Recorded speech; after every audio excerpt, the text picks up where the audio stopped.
Hello, তোমাদের সকলকে আমার নতুন একটা ভ্লগে আবার অনেক অনেক স্বাগত জানাই। তো আজকে তো সকালবেলা টিউশন পড়িয়ে আসছিলাম আর দেখলাম যে আমাদের বাড়িতে তো অলরেডি প্যান্ডেলের কাজ শুরু হয়ে গেছে। আর এটা দেখে তো আমার মন পুরো খুশি হয়ে গেল সকাল সকাল।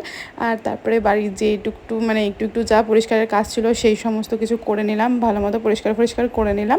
আর তারপরে স্নান ধান করে চলে এসেছিলাম একদম ঠাকুর ঘরে। আসলে আমার গোপালদের একটু মানে ওই সাজসজ্জাগুলো একটু উঠে গেছিলো, তাই ওগুলোই একটু আজকে করবো।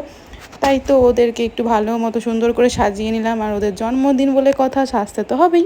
আসলে আমার না বাইরের কাউকে দিয়ে গোপালকে সাজাতে অতটা ভালো লাগে না, মানে তারা একটু তাদের মতো করে একটু বেশি সাজিয়ে ফেলে, তখন মুখটা যেন অচেনা অচেনা লাগে, তাই আমার একদম পছন্দ হয় না। আমার মনে হয় যে এরকমই ও যেরকমই এসেছিলো সেরকমই থাকুক, তাই ওইটুখানি আমি নিজেই করে নিই। আর এই ছোটো গোপালের আমাদের ওই মাথার জায়গাটার একটু কালার ছিল না, মানে কালো করা ছিল না, তাই আমাদের ঠাকুরমশাই বলে গেছিলো যে এটা পুরো কালো করে দিতে, এটা নাকি এরকম রাখতে হয় না, তাই এটা একটু কালো ফেব্রিক দিয়ে কালার করে নিচ্ছিলাম।